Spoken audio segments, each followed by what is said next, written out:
Tu as été rejeté. Et tu es tombé dans l'erreur que presque tout le monde commet.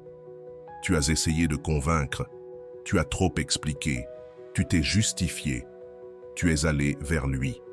Mais, dans le domaine émotionnel, ceux qui poursuivent perdent. Celui qui se contrôle lui-même définit les règles. Le vrai retournement ne n'est pas de longs messages, mais de la posture. Et il existe un secret pratique, simple à appliquer, que le stoïcisme appelle l'indifférence stratégique. Un silence avec un but, une présence rare et des limites visibles. Dans les prochaines minutes, tu vas apprendre à tourner la clé sans jeu, sans humiliation et sans disparaître par caprice. Ce n'est pas du drame, c'est une méthode. Voici une phrase provocatrice mais vraie. Sur le marché du désir, la rareté est un pouvoir et le self-control est une monnaie. Si cela te dérange, reste ici. Je vais te montrer pas à pas comment transformer le rejet en respect et oui, en désir. Avant de continuer, écris dans les commentaires « J'ai de la valeur ». Cela ancre ta décision et te place dans le bon axe dès la première minute. Première étape, arrête de mendier. Le premier point que tu dois comprendre, c'est qu'au moment où tu cours derrière quelqu'un qui t'a rejeté, tu as déjà perdu le jeu. C'est comme essayer de retenir de l'eau avec tes mains. Plus tu serres, plus elle s'échappe entre tes doigts. Et le pire, c'est que tu ne t'en rends même pas compte. Tu connais ce besoin d'envoyer un message pour expliquer tes sentiments, cet appel juste pour clarifier les choses, cette manie d'apparaître dans les endroits qu'il fréquente. Cela a un nom, la désespération déguisée en amour-propre. Et la désespération n'éveille jamais, sous aucune circonstance, le désir de qui que ce soit. En réalité, elle provoque l'effet inverse. Elle l'éloigne encore plus. Quand tu supplies, même avec de belles paroles et des arguments logiques, tu envoies ce message au monde entier. Je ne vaux pas assez pour être désiré naturellement. C'est comme si tu te collais une pancarte sur le front. J'ai baissé mon prix. Et là réside le danger. Tu finis par croire à ce mensonge. Que se passe-t-il dans la tête de celui qui t'a rejeté lorsque tu le poursuis? Il pense, si elle est en train de supplier, c'est que j'ai eu raison de la rejeter. Si elle avait vraiment de la valeur, elle ne serait pas là à courir derrière moi.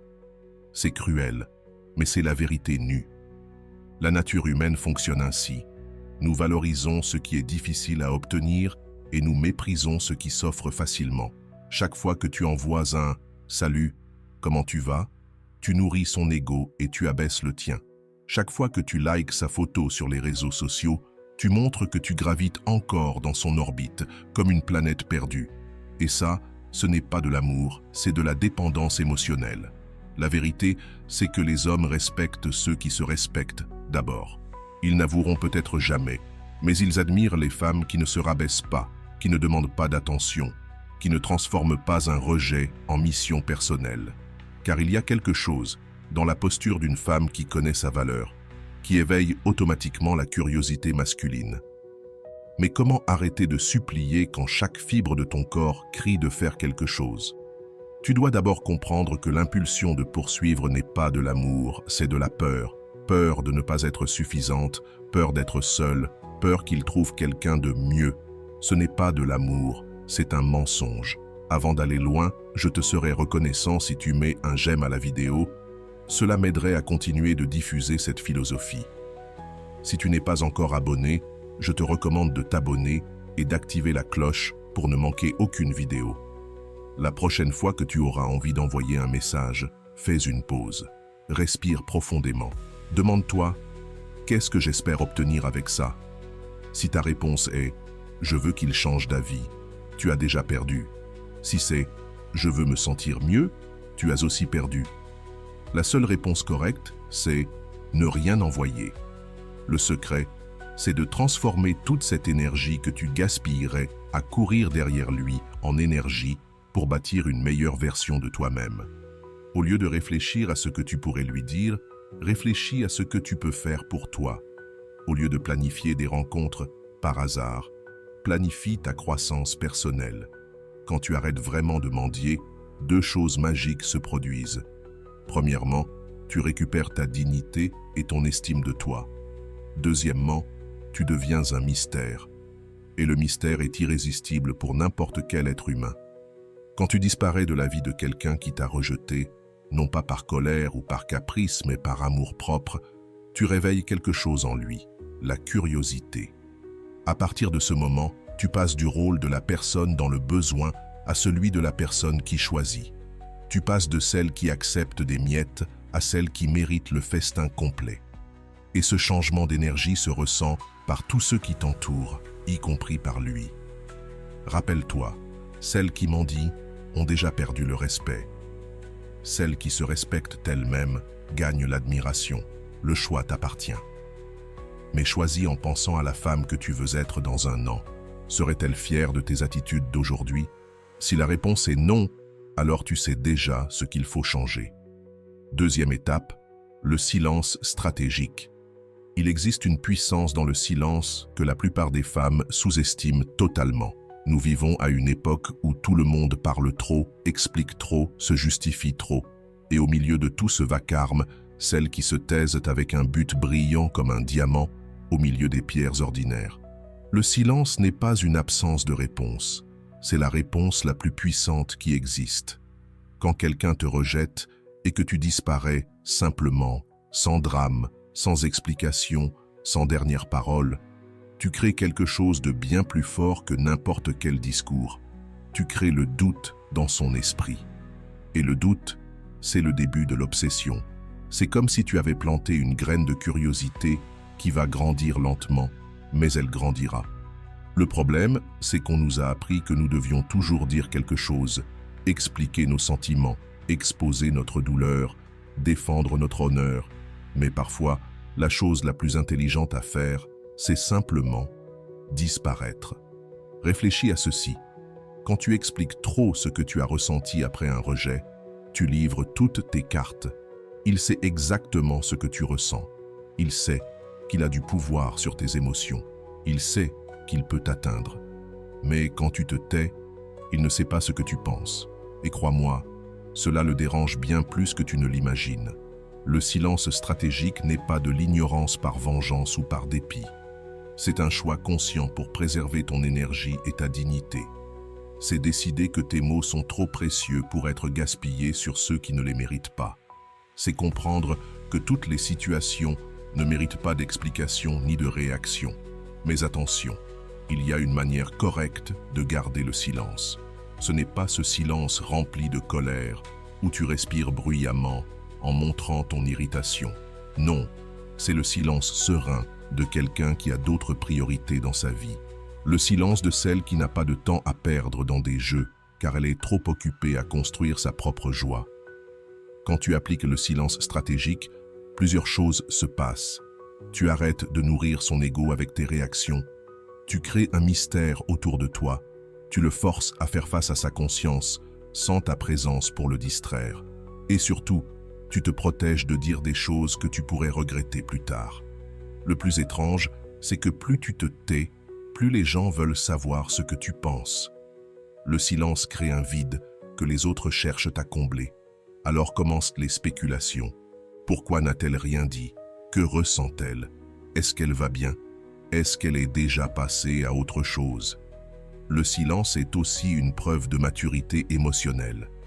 Quand tout le monde explose, crie et fait des drames, toi, tu es là, sereine, gérant la situation avec élégance. Et cela attire l'attention. Les gens commencent à te voir différemment, comme une personne qui a du contrôle sur elle-même. Mais n'oublie pas, le silence stratégique n'est pas une fuite. Tu ne te caches pas par peur d'affronter la situation. Tu choisis simplement de ne pas entrer dans un jeu qui n'en vaut pas la peine. La différence est énorme. Enfin, le silence te donne le temps de traiter tes émotions sans pression extérieure. Au lieu de réagir par impulsion, tu peux réfléchir clairement à ce qui s'est vraiment passé et à ce que tu veux pour ton futur. C'est comme si tu quittais l'œil du cyclone pour aller dans un endroit calme où tu peux tout observer d'en haut. Et surtout, le silence préserve ta dignité. Quand tu ne te précipites pas pour t'expliquer ou pour te défendre, tu maintiens une posture élégante. Et cette posture, crois-moi, a beaucoup plus de pouvoir que 1000 mots. La douleur existe, mais l'élégance face à l'adversité est une qualité rare qui éveille le respect de tous. Dorénavant, chaque fois que quelque chose te fait souffrir, demande-toi avant de parler. Est-ce que mes mots vont vraiment changer quelque chose ou ne feront-ils que me diminuer? La plupart du temps, la réponse te montrera que le silence est de l'or. Et toi, chère âme, tu vaux bien plus que l'or. Troisième point, la présence rare. On t'a fait croire que, pour conquérir quelqu'un, tu devais être toujours disponible, toujours présente, toujours là. Mais c'est un mensonge éhonté. La vérité est tout le contraire. Tu deviens irrésistible quand ta présence est un cadeau rare et non un droit garanti. Pense à la dernière fois où tu as vraiment désiré quelque chose de difficile à obtenir. Un billet pour un concert complet, une opportunité rare. Tu le voulais encore plus justement parce que c'était difficile à trouver. Avec les relations, c'est exactement la même chose. Quand tu es toujours disponible, toujours prête à répondre, tu perds le charme de la nouveauté et tu deviens prévisible, banal. Nous confondons souvent l'amour avec la disponibilité totale. Nous croyons que montrer de l'intérêt signifie être toujours là, toujours prêt, toujours accessible.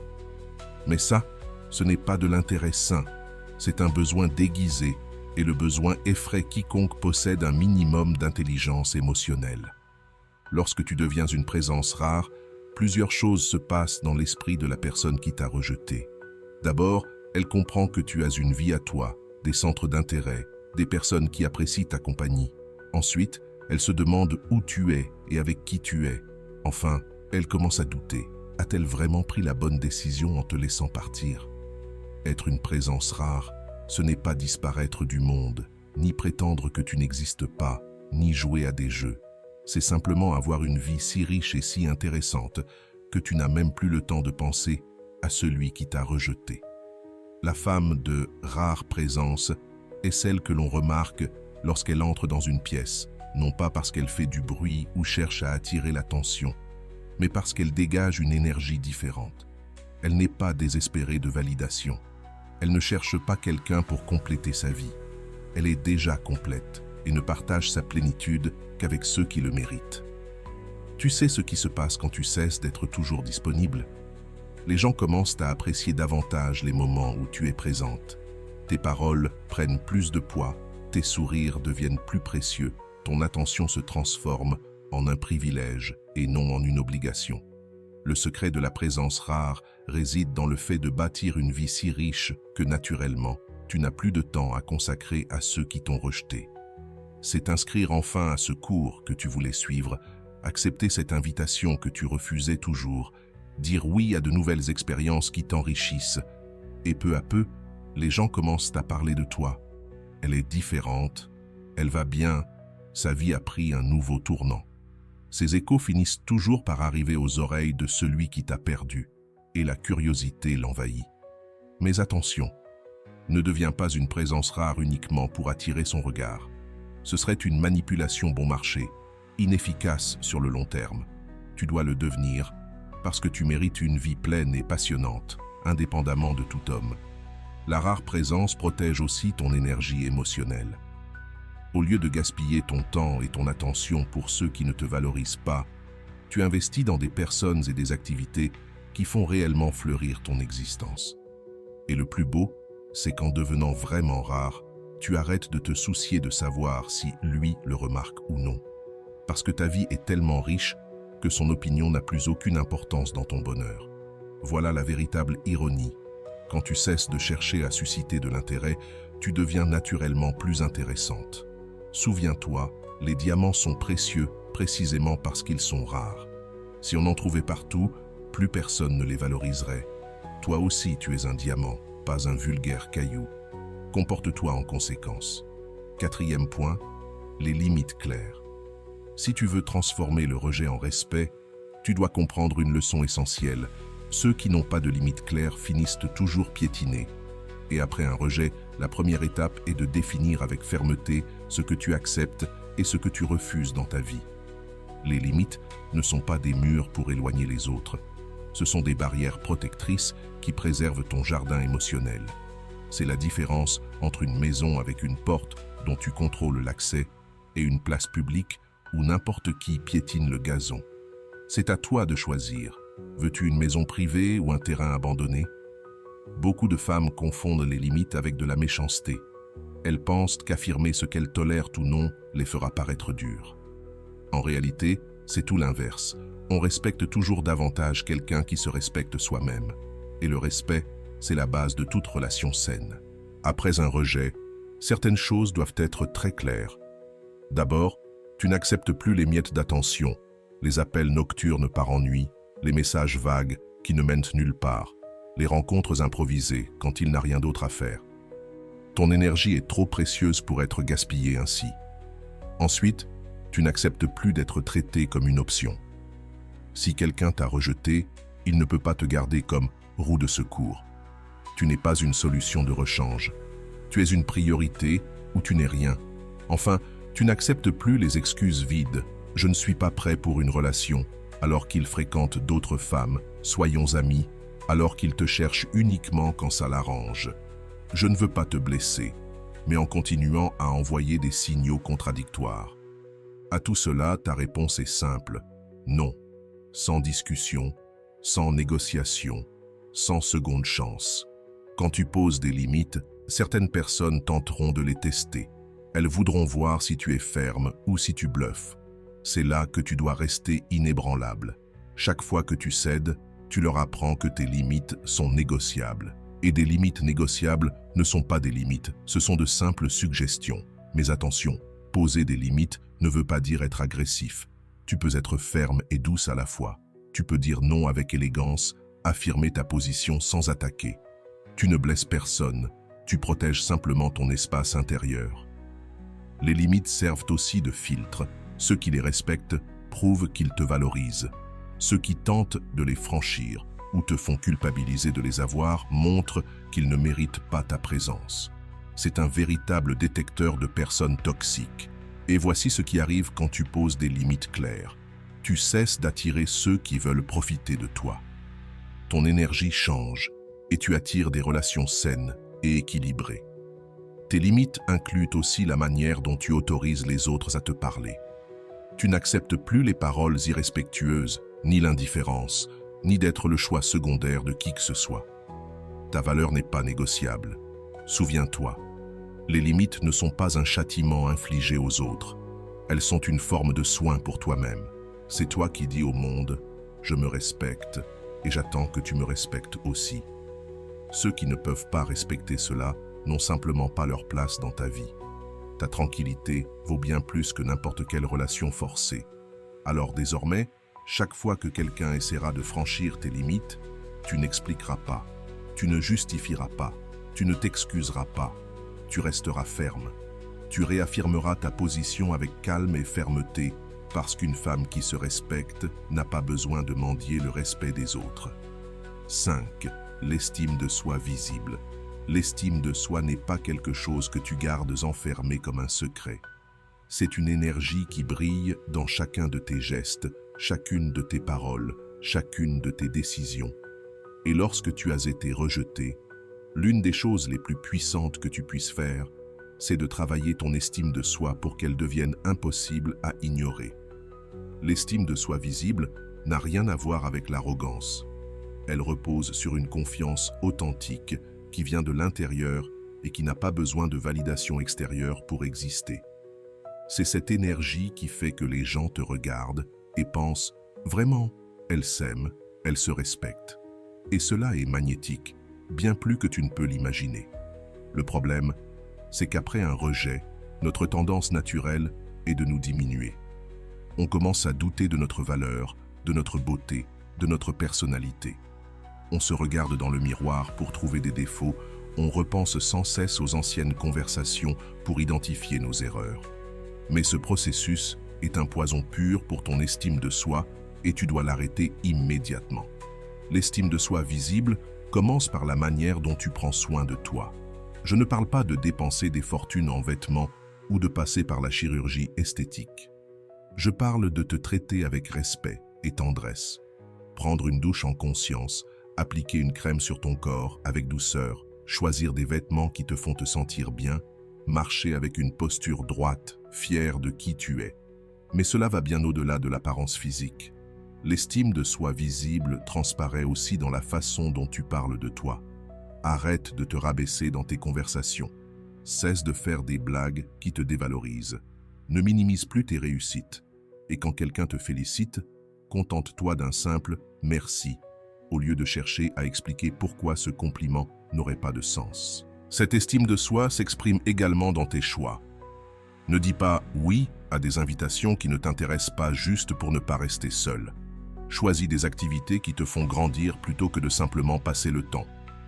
Investis dans des loisirs qui te procurent un vrai plaisir. Entoure-toi de personnes qui te valorisent au lieu d'accepter n'importe quelle compagnie.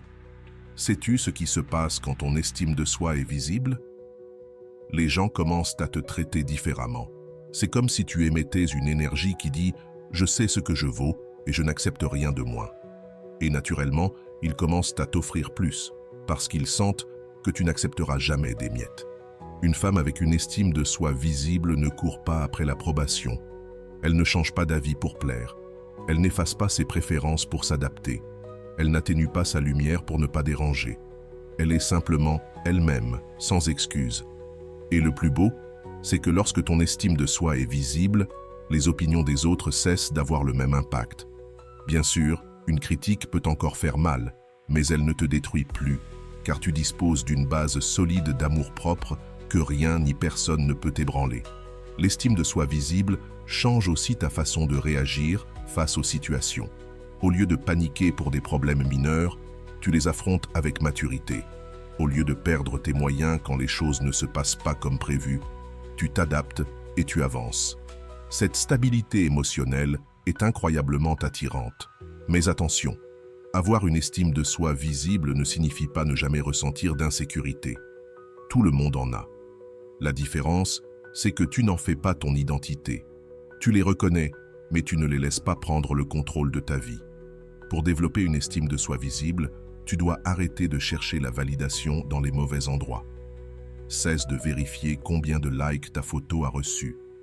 Arrête d'analyser s'il a vu ton statut. Ne mesure plus ta valeur à travers les réactions des autres. Ta valeur est intrinsèque, elle ne dépend de personne. Commence à célébrer tes petites victoires. Tu as fini un livre? Célèbre. Tu t'es levé tôt pour faire de l'exercice? Reconnais ton effort. Tu as aidé un ami dans le besoin? Valorise ta capacité à être présente pour les autres. L'estime de soi se construit avec des actes quotidiens d'amour-propre. Et souviens-toi, lorsque ton estime de soi est visible, tu attires naturellement des personnes qui se respectent aussi. C'est comme si tu montais de niveau dans le jeu de la vie et que tu commençais à attirer des joueurs du même rang que toi. Le rejet que tu as subi finira par perdre tout son sens, car tu réaliseras que vous n'étiez simplement pas au même niveau. 6. Une vie bien remplie. Avoir une vie occupée ne signifie pas se remplir d'activités juste pour s'occuper. Cela veut dire bâtir une existence si riche, si intéressante, si épanouissante, que tu n'as naturellement plus le temps de ressasser tes rejets ou de courir après ceux qui ne t'ont pas valorisé. C'est devenir une personne avec qui les autres veulent être, parce qu'il se passe toujours quelque chose d'inspirant autour de toi. Malheureusement, après un rejet, beaucoup de femmes font l'inverse. Elles s'isolent, annulent leurs rendez-vous, restent à la maison à regarder des séries et à manger de la glace. Et oui, il est normal d'avoir besoin d'un temps pour penser ses blessures, mais il ne faut pas que ce temps devienne une vie entière de regrets. Une vie bien remplie signifie que lorsque cette personne décidera de revenir, si elle le fait, tu seras tellement occupé par ton existence incroyable que tu n'auras même pas le temps de lui accorder l'attention qu'elle pense mériter. Pas parce que tu joues un rôle, mais parce que tu as réellement mieux à faire. Alors, comment construire une vie pleine de sens? En redécouvrant qui tu es au-delà des relations. Quels étaient tes rêves avant de le rencontrer? Qu'aimais-tu faire? Quel lieu voulais-tu visiter? Il est temps de reprendre tout cela en main. Inscris-toi à ce cours que tu as toujours voulu suivre, que ce soit de la danse, de la cuisine, une nouvelle langue ou l'art. L'important, c'est que ce soit quelque chose qui te fasse grandir et t'ouvre à de nouvelles rencontres. Chaque compétence développée est une raison supplémentaire d'être fier de toi. Accepte davantage d'invitations. Va à cet anniversaire auquel tu hésitais à participer. Assiste à cet événement professionnel que tu avais tendance à fuir. Reprogramme cette sortie avec des amis que tu avais annulés. Commence à dire oui à la vie. Investis dans ta carrière comme jamais auparavant. Forme-toi, développe tes compétences, ose aller chercher cette promotion que tu mérites. Une femme déterminée à évoluer professionnellement inspire naturellement respect et admiration. Prends soin de ta santé physique. Inscris-toi à la salle de sport, cours dans le parc, essaie un nouveau sport. L'exercice ne transforme pas seulement ton corps, il libère aussi des hormones qui renforcent ton bien-être. Et une femme qui prend soin d'elle attire forcément les regards. N'oublie pas non plus tes amitiés sincères. Appelle cet ami que tu n'as pas vu depuis longtemps. Organise un déjeuner, invite des proches chez toi. Les amitiés solides sont la base d'une vie émotionnelle équilibrée. Voyage plus, même si ce ne sont que de petites escapades. Découvre la ville voisine, explore ton propre quartier autrement. Pars en excursion le week-end. Chaque expérience devient une histoire à raconter, un savoir de plus à partager, et développe des passions qui te font vraiment vibrer. Le jardinage, la lecture, la photographie, la cuisine, peu importe. L'essentiel, c'est d'avoir des activités qui te font perdre la notion du temps. Voici la vérité. Lorsque ta vie est réellement remplie de choses qui te passionnent, tu n'as plus le temps de penser à ceux qui t'ont rejeté. Ce n'est pas une stratégie, c'est une réalité. Tu es simplement trop occupé à vivre pleinement ta vie pour rester prisonnière du passé. Les gens se rendent compte que ton agenda est rempli. Et c'est à ce moment-là qu'ils commencent à valoriser davantage le temps que tu leur accordes. Tes rencontres deviennent plus spéciales, justement parce qu'elles sont plus rares. Ta présence cesse d'être une garantie pour devenir un véritable cadeau. Et il y a encore autre chose. Quand tu as un emploi du temps réellement rempli, tu développes des histoires intéressantes à raconter. Tu deviens une personne plus captivante, car tu es toujours en train d'apprendre, d'expérimenter, de grandir. Et les personnes intéressantes attirent toujours d'autres personnes intéressantes. À partir d'aujourd'hui, chaque fois que tu as envie de rester chez toi à regretter, rappelle-toi que la vie t'attend dehors et qu'elle peut être bien plus surprenante que n'importe quelle relation qui n'a pas fonctionné. Le choix est entre tes mains. Tu peux pleurer sur ce que tu as perdu ou tu peux sortir et construire quelque chose de bien meilleur. 7. La réponse froide. Il est temps de parler de l'une des armes les plus puissantes que tu possèdes, la réponse froide. Attention, il ne s'agit pas d'être impoli ou désagréable, il s'agit d'un changement radical dans la température de tes interactions avec ceux qui t'ont rejeté. C'est la différence entre être le soleil qui réchauffe la vie de quelqu'un et être la lune qui se contente de refléter la lumière quand c'est nécessaire. La réponse froide signifie que tu cesses d'être chaleureuse, disponible et affectueuse envers ceux qui n'ont pas su te valoriser. Il s'agit de préserver ton énergie émotionnelle pour les personnes qui la méritent réellement. Cela veut dire que tu ne seras plus celle qui comprend toujours, qui pardonne toujours, qui est toujours disponible pour parler quand l'autre daigne réapparaître. Car sache-le, un homme qui a rejeté revient toujours, juste pour tester s'il a encore du pouvoir sur toi. Et ta réponse ne peut plus être cette explosion de joie déguisée en indifférence. Elle doit être froide, réellement froide. Polie, oui, mais distante. Comme si tu parlais avec le concierge de ton immeuble, cordialité, mais aucune implication émotionnelle. Le problème, c'est que nous, les femmes, avons une tendance naturelle à vouloir maintenir l'harmonie.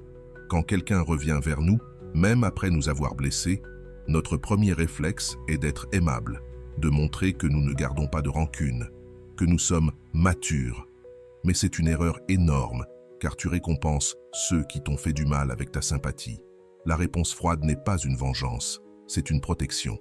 C'est toi qui reconnais que ton énergie émotionnelle est limitée et précieuse et que tu ne vas plus la gaspiller sur ceux qui ont déjà montré qu'ils n'en étaient pas dignes. C'est une décision consciente pour préserver ton bien-être. Alors, comment mettre cela en pratique? D'abord, tes réponses doivent être courtes et directes. S'il te dit « Salut, Comment vas-tu? Tu réponds simplement « Bien ». Et c'est tout. Pas besoin d'initier une conversation, ni de montrer d'intérêt. Et s'il essaie de ramener le passé, tu coupes immédiatement. Je préfère ne pas parler de ça. Et si malgré ça il insiste, tu cesses tout simplement de répondre. Tu n'as aucune obligation d'expliquer pourquoi tu refuses certains sujets. Ensuite, tes réponses doivent être espacées dans le temps. Tu ne dois jamais répondre immédiatement. Même si tu as vu le message, laisse-le attendre quelques heures, voire quelques jours si ce n'est pas urgent. Cela prouve qu'il n'est plus une priorité dans ta vie. Et quand vous vous croiserez en personne parce que cela arrivera, la vie est petite. Ton attitude doit être polie, mais distante. Un simple « bonjour », sans sourire exagéré. Une conversation superficielle si nécessaire, mais sans t'impliquer ni montrer d'intérêt pour sa vie. La réponse froide s'applique aussi aux réseaux sociaux. Arrête de liker ses photos, d'écrire des commentaires ou de regarder ses stories. S'il publie quelque chose, ignore-le comme si c'était le contenu d'un inconnu. Ton indifférence digitale doit être aussi forte que ton indifférence en face à face. Mais attention, ta réponse froide doit être authentique. Ce n'est pas un petit jeu pour piquer son intérêt. Elle doit venir d'un vrai choix de protection de toi-même, d'une reconnaissance que la relation passée n'exige plus de chaleur émotionnelle de ta part. Et sais-tu ce qui se passe quand tu gardes une réponse froide constante? Il prend conscience qu'il a perdu l'accès à ton côté tendre. La femme qui lui souriait, qui se souciait de lui, qui était toujours prête à parler, n'existe plus pour lui. Et ça, crois-moi, ça bouleverse n'importe qui. La réponse froide te protège aussi des illusions. Quand tu es froide, tu n'offres plus aucun espace pour qu'il interprète un signe comme une chance de revenir. Tu ne crées pas de faux espoirs, ni pour lui, ni pour toi. C'est une communication claire, ce chapitre est terminé. Et il y a un avantage supplémentaire. La réponse froide préserve ta dignité. Tu ne sembles pas désespéré d'attirer son attention. Tu ne sembles pas souffrir, ni attendre qu'il change d'avis. Tu continues ta vie, comme une personne qui a d'autres priorités. Rappelle-toi bien, tu ne dois pas offrir de chaleur émotionnelle à ceux qui t'ont laissé dans le froid. Ton énergie bienveillante est un cadeau, et elle doit être réservée uniquement à ceux qui la méritent vraiment. Celui qui t'a rejeté a perdu le droit d'avoir accès à la meilleure version de toi. À partir de maintenant, il n'a droit qu'à la version polie, mais froide. Et ça, ce n'est pas de la cruauté, c'est de l'autopréservation. 8. Le nouveau commencement. C'est le moment le plus important de toute ta transformation, le nouveau départ. Il ne s'agit pas de faire semblant que rien ne s'est passé, ni d'effacer ton passé. Il s'agit de transformer tout ce que tu as vécu en carburant pour te réinventer et devenir une meilleure version de toi-même. Le nouveau commencement, ce n'est pas une question de savoir s'il revient ou non. C'est la découverte qu'une vie t'attend de l'autre côté du rejet. C'est comprendre que cette douleur qui paraissait vouloir te détruire, en réalité, t'a fortifié d'une manière que tu n'aurais jamais imaginée. Beaucoup de femmes restent prisonnières des « et si ». Et si j'avais agi autrement? Et si j'avais dit autre chose? Et s'il changeait d'avis? Ces « et si » sont de véritables prisons mentales qui t'empêchent de voir toutes les possibilités qui s'ouvrent devant toi. Ton nouveau commencement, c'est de remplacer le « et si » par le « et maintenant ». C'est arrêter de te définir par ce rejet. Tu n'es pas la femme rejetée, tu es une femme entière, intéressante, précieuse, qui a vécu une mauvaise expérience mais qui refuse de laisser cette expérience déterminer qui elle est. Le rejet est quelque chose qui t'est arrivé. Ce n'est pas ce que tu es. Ton nouveau commencement, c'est aussi comprendre qu'il n'existe pas qu'une seule personne destinée pour toi. Il y a de nombreuses âmes compatibles, de nombreuses possibilités d'être heureuse, de nombreuses manières de rencontrer l'amour. Tu n'as pas besoin de t'accrocher à une seule personne, comme si elle était la dernière au monde. Pour commencer réellement, tu dois faire la paix avec toi-même. Pardonne tes choix. Accepte que tu as fait du mieux que tu pouvais avec les connaissances que tu avais à ce moment-là. Et comprends que l'erreur fait partie de l'humain. La culpabilité est un poids qui t'empêche de voler vers de nouveaux horizons. Ton nouveau commencement, c'est aussi redéfinir ce que tu veux dans une relation. Après cette expérience, tu sais mieux quel type de personne te convient et quel type de personne il vaut mieux éviter. Utilise ce savoir pour prendre des décisions plus conscientes dans le futur. Et voici la partie la plus belle. Dans ton nouveau commencement, tu n'acceptes plus jamais quelqu'un juste pour ne pas être seul. Tu as appris à aimer ta propre compagnie. Tu as construit une vie qui te nourrit. Tu as bâti une solide estime de toi. Et désormais, tu n'acceptes que des personnes qui ajoutent de la valeur à ta vie, et non celles qui cherchent seulement à combler un vide. Ton nouveau commencement, c'est arrêter de regarder en arrière. Le passé est là pour apprendre, pas pour y vivre. Tu n'as plus à ressasser d'anciennes conversations, à analyser des signes qui peut-être n'existaient même pas, ou à chercher des coupables. Désormais, ton énergie est tournée vers le présent et vers l'avenir. Et dans ce nouveau commencement, tu arrêtes aussi de comparer chaque nouvel homme que tu rencontres avec celui du passé. Car chaque personne a une histoire totalement différente. Chaque personne est unique. Chaque relation est différente. Chaque histoire a son propre rythme et ses propres caractéristiques. Donner une chance aux nouvelles expériences signifie ne pas rester prisonnier des vieux schémas. Et tu sais ce qui est le plus incroyable? Dans ton nouveau départ, tu découvres que tu es capable d'être heureux seul. Ta joie ne dépend pas de la validation de quelqu'un, de la présence de quelqu'un à tes côtés, ni de quelqu'un qui viendrait compléter ta vie. Tu es déjà complet. Les relations ne sont plus le plat principal, mais seulement le dessert. Ton nouveau commencement, c'est aussi devenir la personne que tu as toujours rêvé d'être, plus confiant, plus indépendant, plus sélectif, plus sûr de ta valeur. Le rejet, aussi douloureux qu'il ait pu être, t'a offert un cadeau. Il t'a montré que tu es bien plus fort que tu ne l'imaginais. Et lorsque tu embrasses vraiment ce nouveau départ, il se produit quelque chose de magique. Tu cesses d'attirer des personnes qui ne te respectent pas. C'est comme si tu changeais de fréquence émotionnelle et que tu commençais à attirer des êtres au même niveau de maturité et d'estime de soi que toi. Rappelle-toi, chaque fin est un nouveau commencement déguisé. Le rejet que tu as subi n'était pas la conclusion de ton histoire, mais la fermeture d'un chapitre qui ne t'appartenait pas. Devant toi s'ouvre une histoire bien plus belle, une histoire dont tu es le protagoniste, où c'est toi qui prends les décisions et choisis ta valeur. Et cette histoire sera la plus magnifique que tu aies jamais vécue. Un nouveau départ, ce n'est pas oublier le passé, mais le remercier pour les leçons qu'il t'a offertes et qui t'ont façonné en la personne incroyable que tu es aujourd'hui. Et il y a une chose que tu dois garder claire. Tu n'as pas besoin de son approbation pour avancer. Tu n'as pas besoin qu'il reconnaisse ton prix, qu'il regrette ou qu'il s'excuse. Ton bonheur et ta croissance ne dépendent pas de ceux qui t'ont rejeté. Beaucoup de femmes attendent le moment où il réalisera son erreur et reviendra en courant. Mais tu sais ce qui se passe pendant qu'elles attendent. La vie passe, les opportunités passent, des personnes incroyables passent, des moments uniques s'effacent. Tout cela parce qu'elles regardaient en arrière au lieu de marcher vers l'avant. Dans ton nouveau départ, tu comprends que la meilleure vengeance n'est pas qu'ils reviennent. La meilleure revanche, c'est que tu sois si heureux que tu oublies même pourquoi tu souffrais. C'est construire une vie si belle que lorsque quelqu'un t'interroge à son sujet, tu dois faire un effort pour te rappeler qui il était. Ton nouveau commencement, c'est aussi cesser de romantiser la souffrance. La société nous a appris à croire que souffrir par amour est noble, que l'amour vrai se mesure en douleur, que la souffrance prouve la profondeur des sentiments. Mensonge. L'amour sain ne cause pas de douleur constante. Une bonne relation n'est pas une montagne russe émotionnelle. Désormais, tu chercheras des relations qui t'apaisent et non qui te rongent. Des relations où tu peux être toi-même sans peur d'être jugé.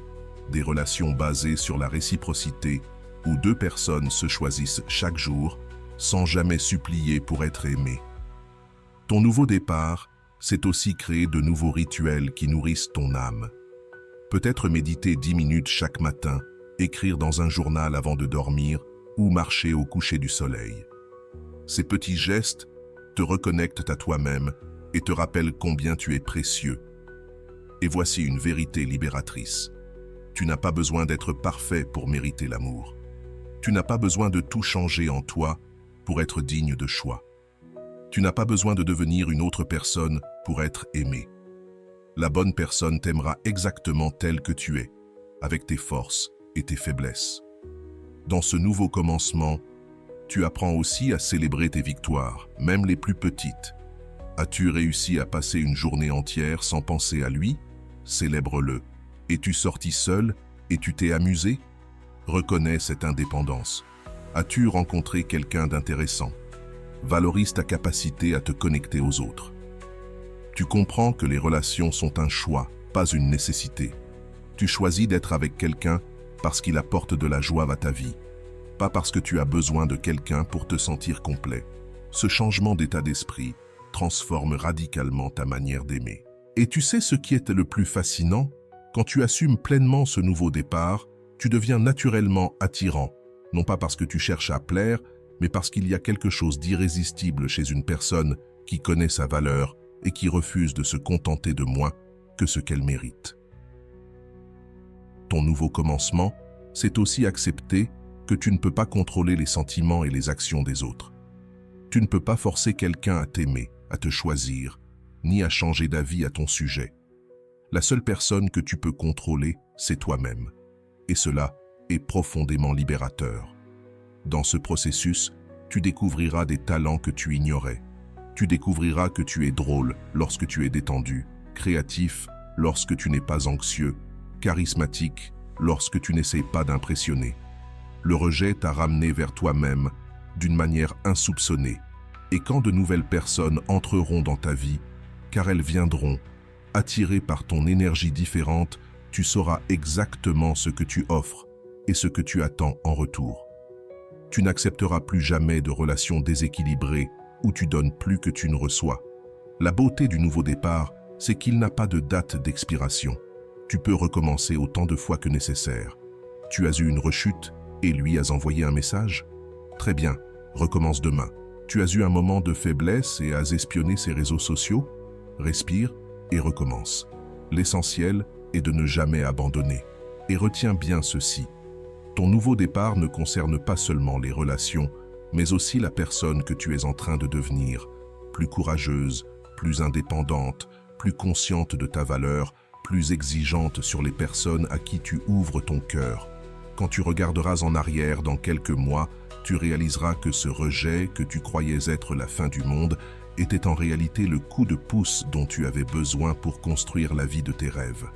Parce que parfois, la vie doit enlever ce qui ne nous appartient pas pour faire de la place à ce qui mérite vraiment d'être là. Ton nouveau commencement commence maintenant. Pas demain, pas lundi, pas le mois prochain, maintenant. Et il commence lorsque tu décides consciemment que tu mérites mieux et que tu recherches mieux. Regarde déjà tout le chemin parcouru. Tu as commencé cette vidéo comme une personne rejetée, blessée, peut-être même en doutant de ta propre valeur. Et maintenant, tu tiens entre tes mains les outils les plus puissants qui existent pour transformer toute douleur en force, tout rejet en redirection. La vérité, c'est que cette personne qui t'a rejeté t'a rendu un immense service. Elle t'a forcé à retrouver ta propre force, à bâtir une estime de toi qu'aucun autre ne pourra briser, à comprendre que tu n'as besoin de personne pour être complet. Et tu sais ce qu'il y a de plus beau? Quand tu appliqueras tout ce que tu as appris ici, quand tu deviendras cette personne magnétique et sûre d'elle-même, tu regarderas en arrière et tu seras reconnaissant d'avoir été rejeté parce que ce rejet a fait de toi une personne invincible. À partir d'aujourd'hui, tu n'es plus quelqu'un qui quémande l'amour. Tu es quelqu'un qui inspire l'amour. Et cette différence change absolument tout.